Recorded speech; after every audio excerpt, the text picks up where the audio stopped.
Hey, welcome back to Love Code, where we demystify and reveal relationship wisdom. Let's be real, relationships can feel like a game of chess, right? Except no one gave you the rules and you're stuck wondering, why is he pulling away when I'm just trying to get closer? You're not alone. Trust me, I've been there. I've learned the hard way what works and what doesn't. And today, I'm sharing the secrets to stop doing the things that push him away. So he stays, loves deeper, and actually wants to be around. Stick with me, because by the end of this, you'll not only understand him better, but you might even laugh a little. Ready? Let's dive in. First off, let's clear up a myth. When a guy pulls away, it's not always about you. In fact, more often than not, it has absolutely nothing to do with you and everything to do with what's going on in his world. Now, I'm not saying that you should immediately assume he's blameless when he does something that hurts or confuses you. But what I am saying is that men process things differently than women. Think about it this way: when you're stressed or overwhelmed, what's your instinct? To talk it out, right? To share what you're going through with your girlfriends, maybe even dissect every detail over a bottle of wine. Men, on the other hand, are often taught to process internally. They retreat to their man cave, so to speak, to work through their emotions alone. Sometimes he's dealing with his own stuff: work stress, insecurities, family issues, or just needing a little man cave time to process things. He might not even know how to articulate what he's feeling, so he goes silent, hoping to figure it out on his own. This can be incredibly frustrating for you, especially if you're used to open communication. But trust me, understanding this fundamental difference in how men and women handle stress is key to building a stronger connection. Here's an example. My buddy Jake, great guy, loves his girlfriend.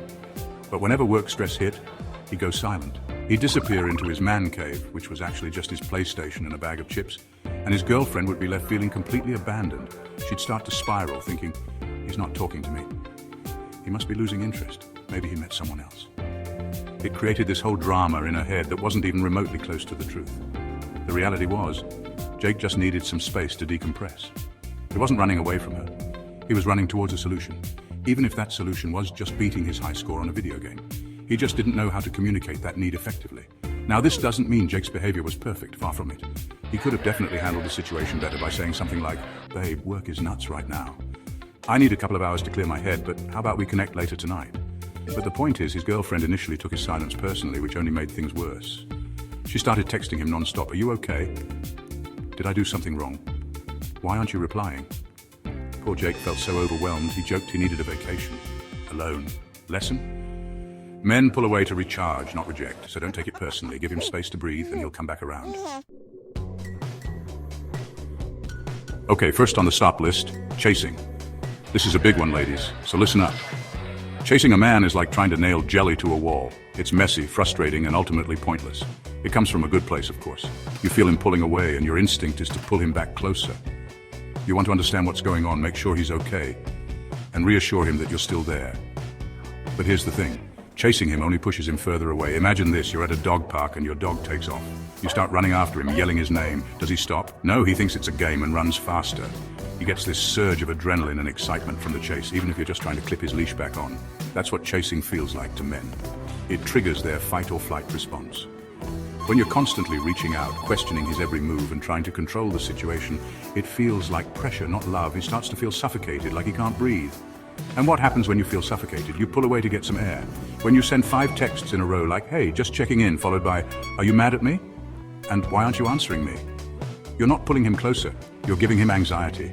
You're essentially telling him, "I don't trust you to be emotionally stable and available, so I need to constantly check in and make sure you're still there." Instead of chasing, pull back. Give him space to miss you. Let him wonder, what's she up to? That curiosity is your superpower. Absence makes the heart grow fonder, remember? When you give him space to breathe, he can start to appreciate you again for the amazing, independent woman you are. He'll start to wonder what you're doing, who you're with, and why you're not blowing up his phone. And that's when he'll start to pursue you again. Now, I know this can be scary. Your mind will come up with all sorts of worst-case scenarios. He's going to think I don't care. He's going to find someone else. He's going to forget about me completely.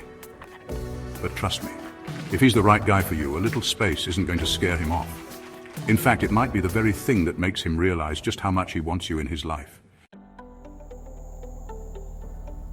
Here's a big one. Stop expecting him to be your happiness ATM. I know, easier said than done, right?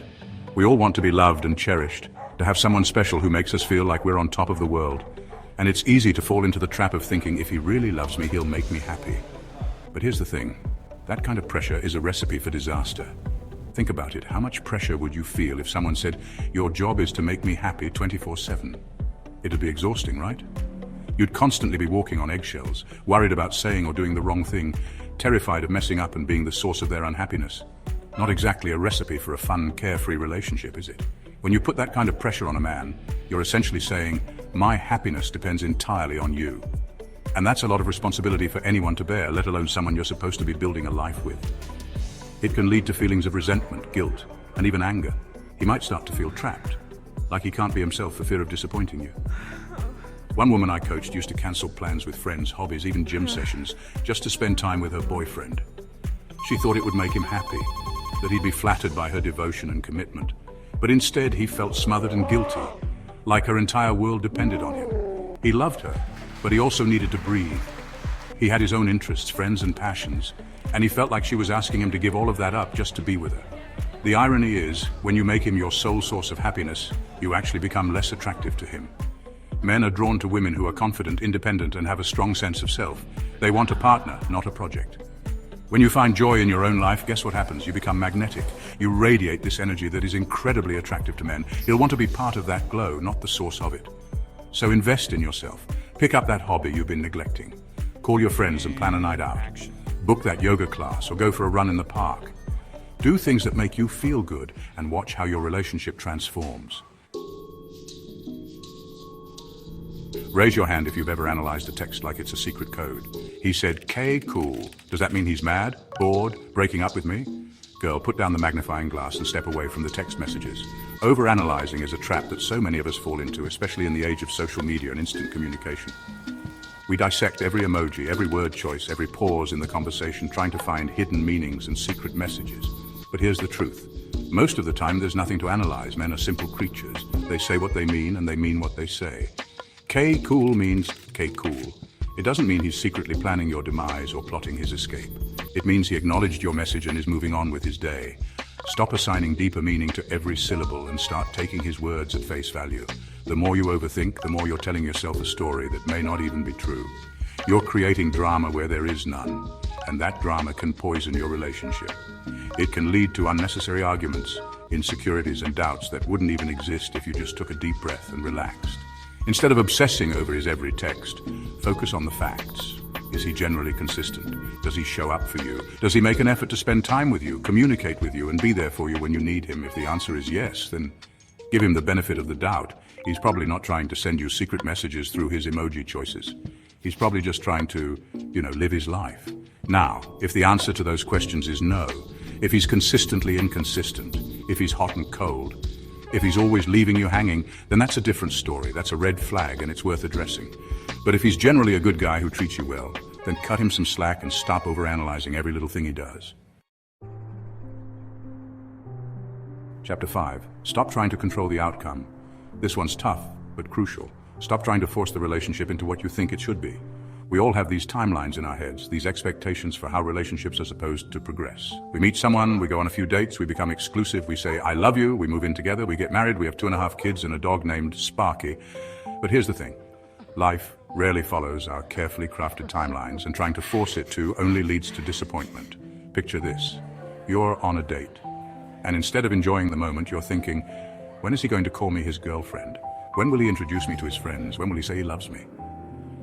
You're so busy trying to control the outcome, to steer the relationship in the direction you think it should go, that you're not actually present in the moment. You're not truly connecting with him, and he can sense that energy. It's exhausting for both of you. It creates this pressure cooker environment where he feels like he's constantly being tested, like he has to jump through hoops to prove his worthiness. And that's not a recipe for a fun, loving, sustainable relationship. Love isn't a sprint, it's a marathon. It's about enjoying the journey, not just racing towards the finish line. It's about savoring the moments, big and small, and letting the relationship unfold organically.